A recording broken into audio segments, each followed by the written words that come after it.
Habisnya dana Bansos DKI Jakarta, momentum pemerintah pusat mengunci Anies Baswedan. Nah, khusus untuk beberapa daerah yang pendapatan asli daerahnya merosot sangat tajam, dan oleh karena itu banyak yang kemudian minta dana bagi hasilnya segera dibayarkan oleh pemerintah.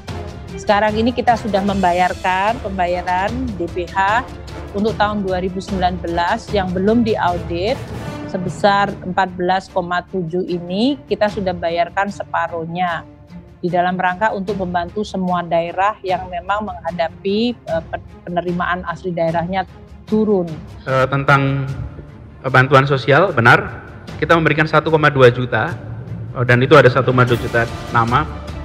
Tentu saja tidak mungkin sempurna, tidak mungkin. Dari 1,2 juta Anda bisa sebut 2 nama, pastilah. Di negeri ini data yang super akurat, saya rasa teman-teman juga tahu. Jadi kalau dicari ya pasti ada.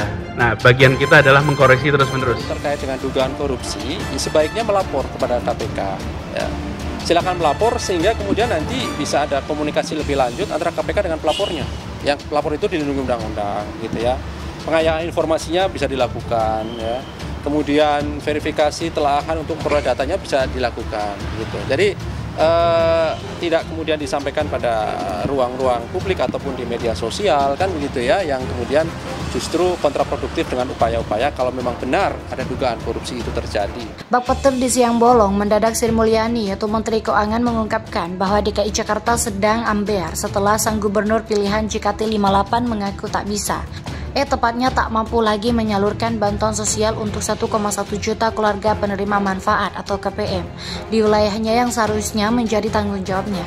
Kabar yang tentunya akan mengejutkan rakyat Jakarta, terutama mereka yang masih percaya bahwa Anies Baswedan dan jajaran Pemprov DKI Jakarta masih bisa melakukan sesuatu di tengah pandemi corona, seperti yang bisa dilakukan olehnya selama ini. Maksudnya sekedar melakukan konferensi pers atau cekrek-cekrek atau mengabarkan realitas dengan mencari sisi lain yang dapat menimbulkan kekhawatiran, ketakutan atau teror secara halus di masyarakat.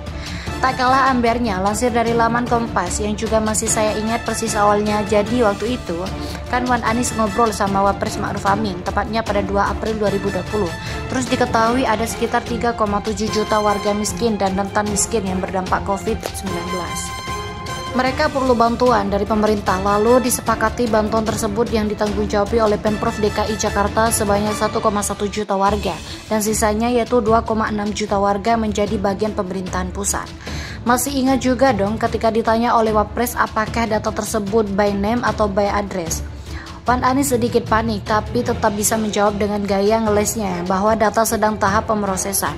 Sedangkan yang 1,1 juta warga tadi sudah jelas terekam dalam data yang dipunyai Pemprov DKI Jakarta.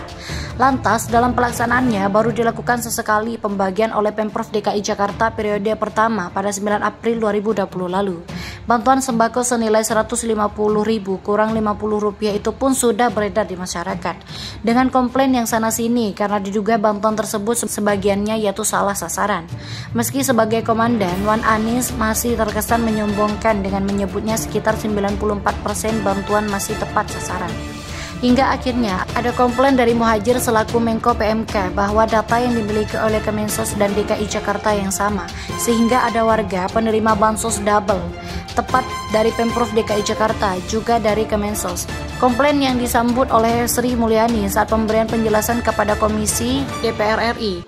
Info terbaru melalui Catur Lawasto selaku Ketua Tim Tanggap COVID-19 DKI Jakarta yang juga Asisten Kesejahteraan Rakyat Sekda Pemprov DKI mengatakan bahwa anggaran bansos Pemprov DKI menggunakan pos belanja tak terduga dalam APBD dengan harapan agar semua kebutuhan anggaran untuk bansos bisa terpenuhi. Saat ditanya apakah cukup, Catur dengan nada terkelip berkata agar bansos bisa segera dikurangi kalau ekonomi segera bangkit.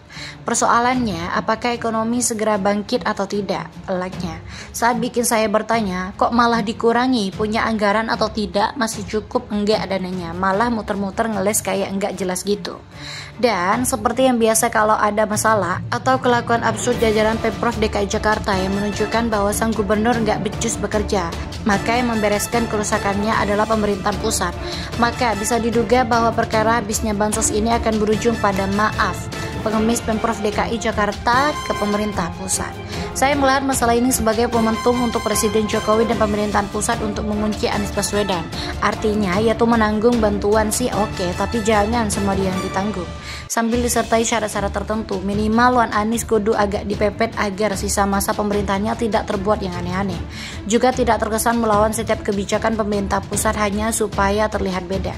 Syarat berikutnya adalah dibukanya dengan jelas semua dari penerima bansos yang harus dilaporkan sampai rupiah paling kecil.